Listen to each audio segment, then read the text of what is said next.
Dragon ফ্রুটটা পেকে গেছে। এর সাইজটা বিশাল বড় হয়েছে, যেহেতু এই গাছে একটাই ড্রাগন ফ্রুট হয়েছে ওই জন্য সাইজটা খুব বড় হয়েছে।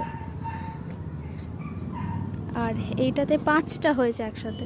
একটা আমি পাকা অবস্থায় পেরে নিয়েছি, আর এই 5টা এখনও কাঁচা। টোটাল 6টা হয়েছে এই গাছে।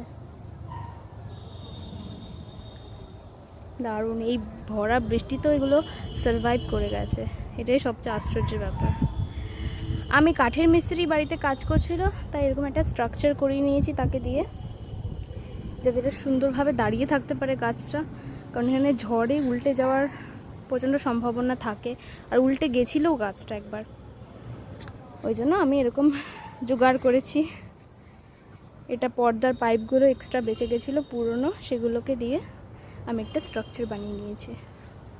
দারুণ, এখানে 5টা হয়েছে। আশা করি 5টা ফলই হবে, কারণ এরা সব দাঁড়িয়ে গেছে।